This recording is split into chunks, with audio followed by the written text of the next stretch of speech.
India block जो है या यूनाइटेड अपोजिशन लगता है बहुत ही अच्छा कर रहा है, बहुत ही अच्छा कर रहा है। रिजल्ट्स अप्रत्याशित होंगे, इंडिया ब्लॉक के फेवर में होंगे। एक तरफ यहाँ कह रहा हूँ, ये भी हमने कहा है कि ममता जी का, और आज जो बंगाल में जो आज उनकी लहर है, पूरे देश में सबसे ज़्यादा सबसे बड़ा मतदान अगर कहीं हुआ है तो बंगाल में हुआ है। नमस्कार, आप देख रहे हैं दर्श न्यूज। मैं हूं दिव्यांशु। बिहारी बाबू से बंगाली बाबू बने शत्रुघ्न सिन्हा ने बड़ा दावा किया है। जी हां, दरअसल शत्रुघ्न सिन्हा वोट डालने पहुंचे हैं राजधानी पटना। आपको पता है, पटना सिटी के वो सांसद रह चुके हैं। पहले बीजेपी के टिकट से लड़ते थे, जीत दर्ज करते थे, लेकिन अब वो बंगाल चले गए हैं। आसनसोल के वो एमपी हैं। तृणमूल कांग्रेस ममता बनर्जी की पार्टी से वो सांसद हैं। तो ममता बनर्जी को लेकर और 4 जून को जो नतीजे आने वाले हैं उसको भी लेकर शत्रुघ्न सिन्हा ने बड़ा दावा कर दिया है। आज पटना जब पहुंचे, पत्रकारों से बात करते हुए शत्रुघ्न सिन्हा ने कहा कि 4 जून के बाद ममता बनर्जी गेम चेंजर साबित होगी। इंडिया गठबंधन की जीत में उनकी महत्वपूर्ण भूमिका होगी। बंगाल में ममता की लहर चल रही है। क्या कुछ कहा है शत्रुघ्न सिन्हा ने, हम आपको सुनाते हैं। आखिरी मौका है, जितना नारा लगाना 400 लगा दें, 600 लगा दें। अब तो ये सब बात करने का कोई फ़ायदा ही नहीं ना। राज खुल चुका है करीब करीब, और 4 तारीख को इसकी पुष्टि हो जाएगी। 4 तारीख के पहले किसी का कुछ कहना अभी तो व्यर्थ है, या फ्रस्ट्रेशन की निशानी है बहुत लोगों के लिए जो ऐसी बातें कर रहे हैं। मैं इस मामले पे अब कुछ नहीं कह सकता हूँ। आज चुनाव प्रचार की आखिरी शाम थी। इस बार ख़त्म करके मैं भी कलकत्ता से आ रहा हूँ। बहुत सारे लोग जगह जगह से आज करके आ रहे हैं। क्योंकि मेरा वोट पटना में है, और मैं हर साल हमेशा जब ज़रूरत होती है वोट देने आता हूँ, और पटना ज़रूर आता हूँ। तो अभी आपके सामने गया था, चुनाव प्रचार ख़त्म करके सिर्फ पटना आया हूँ अपना वोट डालने के लिए, अपने कर्तव्य का पालन करने के लिए। हर किसी को वोट डालना चाहिए, और उसी सिलसिले में, उसी कड़ी में मैं सामने हूँ यहाँ पे। अब बाकी जो बातें करूँगा वो 4 तारीख के बाद ही करूँगा। तो आखिरी चरण का चुनाव है, क्या लगता है सर? नहीं, मैं तो बोल चुका हूँ, अपनी राय रख चुका हूँ हर जगह। इंडिया ब्लॉक जो है या यूनाइटेड अपोजिशन लगता है बहुत ही अच्छा कर रहा है, बहुत ही अच्छा कर रहा है। रिजल्ट्स अप्रत्याशित होंगे, इंडिया ब्लॉक के फेवर में होंगे। एक तरफ यहाँ कह रहा हूँ, ये भी हमने कहा है कि ममता जी का, और आज जो बंगाल में जो आज उनकी लहर है, पूरे देश में सबसे ज़्यादा सबसे बड़ा मतदान अगर कहीं हुआ है तो बंगाल में हुआ है। 78% 80% को टच कर रहा है। और ये जो 7वां चरण है परसों, मैं समझता हूँ उसमें सारे पुराने रिकॉर्ड भी टूट जाएंगे। शायद 80% से भी ऊपर का होगा चुनाव, कम से कम बंगाल में। उस बिना पर मैं कह सकता हूँ कि ममता जी इस बार बिल्कुल स्वीप करेंगी।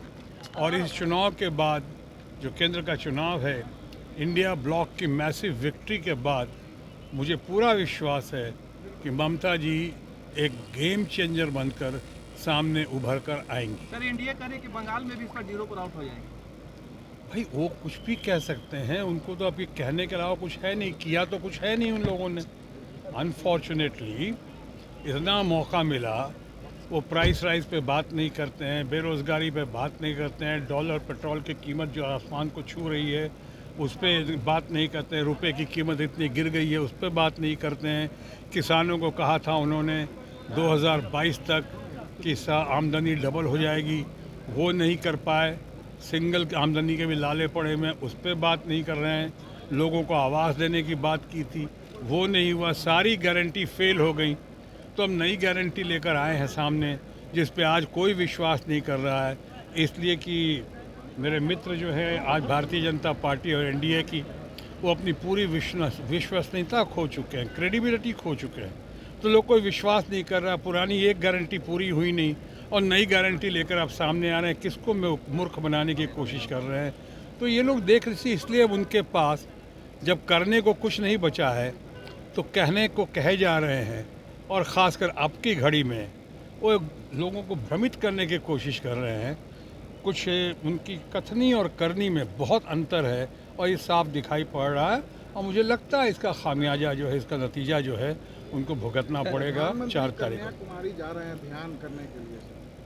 देखिए ये सब जो भी है, ध्यान करने में कोई हद नहीं है। मेडिटेशन उन्होंने पहले भी किया था, लेकिन पहले और अब में ये अंतर है कि उन्होंने उसका पूरा प्रचार प्रसार किया था मीडिया के सामने। मैंने भी पहली बार सुना है कोई ध्यान करने जाता है तो मीडिया और कैमरा को साथ लेकर जाता है, ऐसा मैंने पहले कभी नहीं सुना। अब वो करने की कोशिश कर रहे हैं, शायद लोग कोर्ट में जा रहे हैं, इलेक्शन कमीशन के पास जा रहे हैं, देखिए उसका क्या होता है। लेकिन कुछ भी कर लें, अब मैं कहूँगा माननीय प्रधानमंत्री के बारे में, जो हमारे मित्र भी हैं और भारतीय जनता पार्टी और एनडीए के वो शीर्षस्थ नेता भी हैं, मैं उनके बारे में भी यही कह सकता हूँ कि बड़ी देर कर दी मेहरबान आते आते। 10 साल में अगर कुछ किया होता तो ये सब करने की ज़रूरत नहीं पड़ती, इतने सारे हथकंडे अपनाने की ज़रूरत नहीं पड़ती। मैंने अभी कहा कि अपनी विश्वसनीयता खो चुकी है हमारी एनडीए और उनके दोस्त बीजेपी के फ्रेंड्स।